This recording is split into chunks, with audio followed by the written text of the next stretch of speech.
오늘의 말씀은 예레미야해가 3장 1절에서 18절까지의 말씀입니다.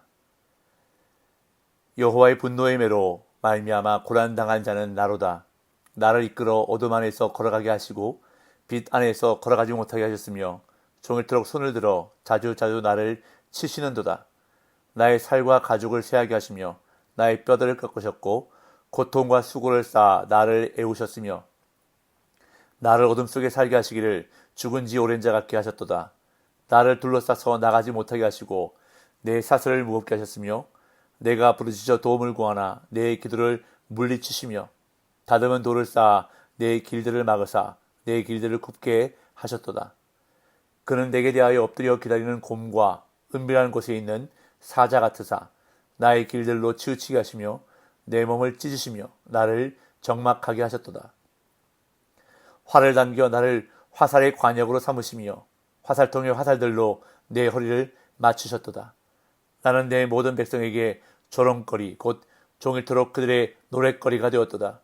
나를 쓴 것들로 배불리시고 쑥으로 취하게 하셨으며 조약돌로 내 이들을 꺾으시고 죄로 나를 덮으셨도다. 주께서 내 심령이 평강에서 멀리 떠나게 하시니 내가 복을 내어 버렸으며 스스로 이르기를 나의 힘과 여호와께 대한 내 소망이 끊어졌다 하였도다. 아멘. 오늘 본문은 예레미야해가의 심장부라 할 수 있는 3장이 시작되는 부분입니다. 1장과 2장 그리고 4장과 5장이 칠흑 같은 시대의 상황을 보여주기에 세 번째 노래인 3장에 드러난 하나님의 사랑이 더욱 빛이 납니다. 예레미야는 이를 위해 예루살렘의 고통을 자신의 개인적 고뇌로 바꾸어 노래로 시작합니다. 고난이 깊어질수록 오히려 여호와를 향해 얼굴을 드는 예레미야의 모습을 통해 우리는 고난에 대한 올바른 태도를 배울 수 있습니다. 이전까지 예루살렘 전체의 입장에서 노래하던 예레미야는 3장에 들어서자 개인적인 탄원과 고백으로 문체를 전환합니다. 자신과 유다 공동체를 동일시함으로써 민족의 고통을 더욱 처절하게 묘사하기 위함인데요. 예레미야는 여호와께 매맞는 자가 자신이라고 말합니다. 1절에서 3절입니다. 여호와의 분노의 매로 말미암아 고난당한 자는 나로다. 나를 이끌어 어둠 안에서 걸어가게 하시고 빛 안에서 걸어가지 못하게 하셨으며 종일토록 손을 들어 자주자주 나를 치시는도다. 예레미야는 여호와의 분노의 매로 말미암아 고난당한 자는 나로다 라고 말하며 탄식합니다. 여기서 분노의 매라는 말은 구약에서 대개 하나님의 심판을 뜻하는 상징적인 표현으로 사용됩니다. 하지만 여기서 매로 번역된 히브리어 셰베트라는 단어는 아이를 훈육할 때나 지도자들이 통치를 수행할 때 사용되는 말이며 또한 목자들이 목양에 사용하는 막대기를 뜻하기도 합니다. 특히 이전에 나오는 이끌다 라는 표현은 막대기로 양들을 인도하는 목자의 이미지를 연상시켜줍니다. 대부분의 경우에 이런 인도함은 구원과 연관되어 있습니다. 예를 들면 하나님은 광야에서 그의 백성들을 인도하시고 또한 포로가 된 백성들을 새 출애굽으로 이끌어 주신다라는 표현들이 그것을 말해줍니다. 이렇게 하나님이 이끄신다는 표현은 대부분 긍정적으로 사용됩니다. 그런데 오늘 본문에서는 이 단어가 부정적으로 사용되고 있습니다. 예레미야는 하나님께서 구원으로 인도하시기보다 어두움으로 이끄시고 있다고 탄식합니다. 빛 안에서 걸어가지 못하게 하시고 종일토록 손을 들어 자주자주 자기를 치신다고 탄식합니다. 그렇기에 여기서 예레미야가 언급하는 하나님은 양들을 초장으로 인도하는 목자가 아니라 손에 매를 들고 잘못된 아이를 때리는 엄한 부모의 이미지로 언급되고 있습니다. 특별히 종일토록 손을 들어 자주자주 친다는 표현은 하나님께서 하루 종일 계속 여기저기 다른 곳을 반복적으로 때리신다고 호소하는 것입니다. 그래서 예레미야는 육체적으로, 영적으로, 정신적으로 고통 가운데 있다고 탄식합니다. 4절에서 6절. 나의 살과 가죽을 쇠하게 하시며 나의 뼈들을 꺾으셨고 고통과 수고를 쌓아 나를 애우셨으며 나를 어둠 속에 살게 하시기를 죽은 지 오랜 자 같게 하셨도다.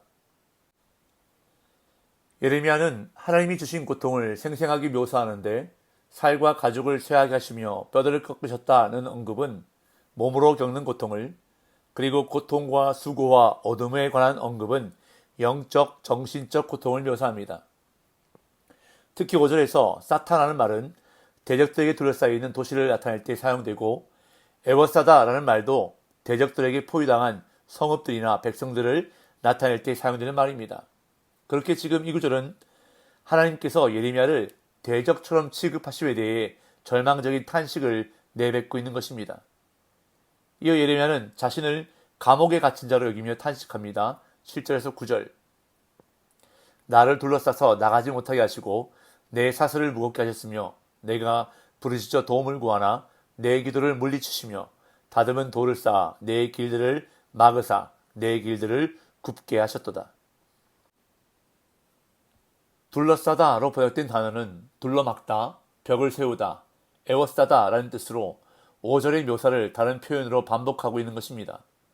그리고 내 사슬을 무겁게 하셨으며는 자신을 묶고 있는 사슬을 무겁고 짐스럽게 해서 옴짝달싹하지 못하겠다는 뜻입니다. 즉 하나님의 심판과 형벌의 자리를 빠져나갈 수 있는 자는 아무도 없다는 것을 나타내고 있습니다. 또한 예레미야가 부르짖어 도움을 구해도 하나님께서 그의 기도를 물리치신다고 탄식합니다. 이처럼 기도조차 응답되지 못하는 것은 예레미야를 더욱 절망으로 이끕니다. 더욱이 예레미야는 내 길들을 막으사 내 길들을 굽게 하셨도다 라는 표현을 사용하면서 하나님께서 이러한 상황에서도 예레미야의 뜻과 계획을 철저히 무산시키고 있음을 강조합니다. 이렇게 취약한 상태에 있는 예레미야에게 하나님은 무자비하시다고 탄식합니다. 10절에서 13절. 그는 내게 대하여 엎드려 기다리는 곰과 은밀한 곳에 있는 사자 같으사 나의 길들로 치우치게 하시며 내 몸을 찢으시며 나를 적막하게 하셨도다. 활을 당겨 나를 화살의 관역으로 삼으시며 화살통의 화살들로 내 허리를 맞추셨도다. 여기서 예레미야는 하나님에 대해 먹이를 향해 이빨을 들이대는 사나운 맹수로 묘사합니다. 마치 엎드려 기다리는 곰과 같으시고 사람을 찢는 사자와도 같다고 표현합니다. 그래서 내 몸을 찢으시며 나를 적막하게 하셨도다 라고 탄식합니다. 여기서 적막하게 하셨다는 황폐한 또는 버림받은 상태가 되게 있음을 말해주는데 이 단어는 사무엘 하에서 암논에게 성폭행을 당하고 쫓겨난 다말이 압살롬의 집에 처량하게 있었다고 할 때에도 사용되었습니다. 즉 버림받아서 황폐하게 된 폐가나 폐허 같은 상태를 가리킵니다. 또한 하나님께서 자신을 화살의 관역으로 삼아 화살들로 허리를 맞추셨다고 표현합니다. 여기서 허리로 번역된 히브리어 킬리아라는 단어는 사실 허리가 아니라 신장, 콩팥, 그리고 상징적으로 마음, 즉 내적 자아를 의미합니다. 그래서 화살로 킬리아를 맞췄다는 것은 급소를 맞췄다는 뜻이기도 하고 나의 존재를 말살시켰다는 뜻이기도 합니다. 쉬운 성경은 화살로 내 심장을 맞추셨다라고 번역하고 있습니다. 또한 하나님은 예레미야를 사람들에게 조롱거리, 비웃음거리가 되게 하셨다고 탄식합니다. 14절, 16절. 나는 내 모든 백성에게 조롱거리, 곧 종일토록 그들의 노랫거리가 되었도다. 나를 쓴 것들로 배불리시고 쑥으로 취하게 하셨으며 조약들로 내 이들을 꺾으시고 재로 나를 덮으셨도다. 예레미야는 자신이 모든 백성에게 종일토록 조롱거리, 노랫거리가 되었다고 말합니다. 그런데 다른 나라 백성들이 아닌 자신의 나라, 내 모든 백성에게 조롱거리, 비웃음거리가 되었다고 말합니다. 그렇기 때문에 이 고통은 이루 말할 수 없는 쓴 고통이었음을 예레미야는 쑥에 비유해서 말합니다. 그리고 조약돌로 자신의 이빨을 부러뜨리셨고 재로 자신을 덮으셨다고 고백합니다. 이에 예레미야는 자신의 심령이 평강과는 멀리 떨어져 있고 이제는 여호와에 대한 소망마저 끊어져 버렸다고 탄식합니다. 17절, 18절. 주께서 내 심령이 평강에서 멀리 떠나게 하시니 내가 복을 내어버렸으며 스스로 이르기를 나의 힘과 여호와께 대한 내 소망이 끊어졌다 하였도다. 이제 예레미야는 평강도 복도 힘도 소망도 사라졌다고 탄식합니다. 숱한 고난과 절망으로 인해 여호와를 향한 소망조차 기대하지 못하는 예레미야의 절박한 상태를 말해주고 있습니다. 성도라고 해서 고난을 피해갈 수는 없습니다. 그래서 때론 극심한 고난 때문에 우리는 하나님이 계시지 않는 것처럼 느낄 때가 있습니다. 그런데 우리가 그렇게 느낄 뿐이지 하나님은 여전히 우리를 위해서 일하고 계십니다. 그리고 예수님은 오늘도 하늘 보좌에서 우리를 위해 중보하고 계시고 성령님은 우리를 돕기 위해서 우리 곁에 계십니다. 즉 삼위 하나님께서 오늘도 우리를 위해 역사하신다는 것입니다.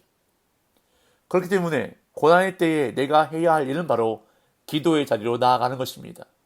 그리고 하나님을 바라보는 것입니다. 하나님께 도움을, 은혜를 구하는 것입니다. 오늘도 고난을 바라보지 말고 하나님을 바라보는 저와 여러분들 되시기를 간절히 소망합니다. 그럴 때에 사도 바울이 로마서에서 하신 말씀처럼 소망의 하나님이 모든 기쁨과 평강을 믿음 안에서 충만하게 해 주실 줄로 믿습니다. 그러한 은혜가 충만한 복된 날 되시기를 예수님의 이름으로 축복합니다.